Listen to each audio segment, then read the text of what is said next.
Bulletin की शुरुआत करेंगे। दिल्ली में आज से 2 दिवसीय जीएसटी काउंसिल की बैठक शुरू होने जा रही है। दिल्ली के सुषमा स्वराज भवन में ये बैठक होगी। वित्त मंत्री निर्मला सीतारमण बैठक की अध्यक्षता करेंगी। कई राज्यों के वित्त मंत्री और मुख्यमंत्री इस बैठक में शामिल होंगे। हरियाणा से मुख्यमंत्री नायब सिंह सैनी बैठक में शामिल होंगे। आज से जीएसटी काउंसिल की बैठक की शुरुआत 2 दिवसीय जीएसटी काउंसिल की ये बैठक आयोजित की गई है। दिल्ली के सुषमा स्वराज भवन में ये बैठक होगी। वित्त मंत्री निर्मला सीतारमण बैठक की अध्यक्षता करेंगी। कई राज्यों के वित्त मंत्री और मुख्यमंत्री इस बैठक में शामिल होने के लिए पहुंचेंगे।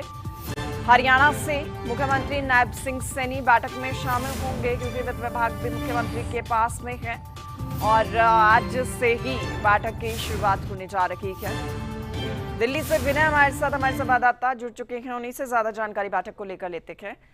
विनय, आज से ये 2 दिवसीय जीएसटी काउंसिल की बैठक शुरू होने जा रही है। मैं चाहूंगी कि आप एक बार विस्तार से इस बैठक को लेकर पूरी जानकारी साझा करें। बिल्कुल 11 बजे दिल्ली के सुषमा स्वराज भवन में बैठक शुरू होने जा रही है। वित्त मंत्री निर्मला सीतारमण इस बैठक की अध्यक्षता करेंगी। 2 दिन ये बैठक है, यानी कि आज और कल ये बैठक सुषमा स्वराज भवन में ही होगी।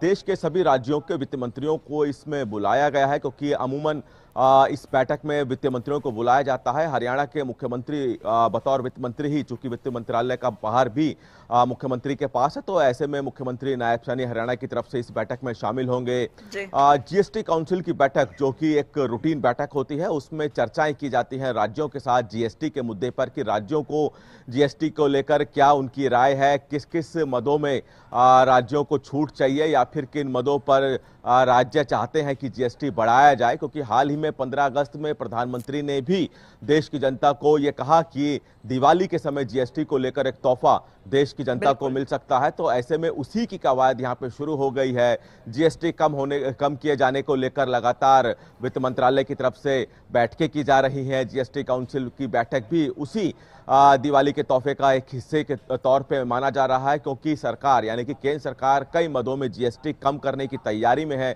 राज्य सरकारों के साथ काउंसिल की 2 दिन की इस बैठक में विचार किया जाएगा कि अगर अलग अलग मदों में जीएसटी, यानी कि अलग अलग सामानों पर जीएसटी कम किया जाता है तो राज्यों पर क्या भार पड़ेगा, क्या केंद्र सरकार को उसमें अतिरिक्त मदद देनी पड़ेगी। तो इन्हीं तभी विचार विमर्श के लिए सभी राज्यों के साथ वित्त मंत्री की ये बैठक है। 2 दिन ये बैठक चलने वाली है। सभी वित्त मंत्री जो कि इस बैठक में शामिल होंगे और साथ ही साथ अब चूंकि कई राज्यों के मुख्यमंत्रियों के पास वित्त मंत्रालय का प्रभार है, तो ऐसे में वो भी अपनी राय देंगे कि राज्यों को अगर जीएसटी का भार कम करना है तो उसके लिए क्या राज्यों को योगदान देना होगा और केंद्र सरकार की उसमें क्या भूमिका रहेगी। तो 2 दिन इसी मुद्दे पर चर्चा दिल्ली के सुषमा स्वराज भवन में होने वाली है। यानी कि विनय, हम उम्मीद कर सकते हैं कि इस बार दिवाली से पहले लोगों को बड़ा तोहफा मिलने जा रहा है। जीएसटी को लेकर भी एक बड़ी राहत, क्योंकि प्रधानमंत्री ने खुद इस बात की घोषणा कर दी है। बिल्कुल, प्रधानमंत्री की तरफ से ही सबसे पहले इस बात की घोषणा 15 अगस्त को की गई थी और कहा गया था कि दिवाली पर जीएसटी के एक तोहफा मिल सकता है। तो उसी के बाद लगातार बैठकों का दौर जारी है। वित्त मंत्रालय में भी वित्त मंत्री निर्मला सीतारमण कई बैठकें कर चुकी हैं, अब सभी राज्यों के वित्त मंत्रियों के साथ बैठक कर रही है। तो उसी को लेकर, चूंकि अगस्त का महीना पूरा हो चुका है, सितंबर का महीना चल रहा है और जल्द ही दिवाली भी है, तो ऐसे में प्रधानमंत्री की तरफ से जो घोषणा की गई है उसको जल्द से जल्द अमली जामा पहनाया जाए, उसको लेकर ही ये बैठक है। और इसके बाद भी आने वाले दिनों में और भी अन्य बैठकें वित्त मंत्रालय की तरफ से जीएसटी को लेकर की जा सकती है। ठीक है, बहुत शुक्रिया आपका विनय, अपडेट देंगे बैठक को।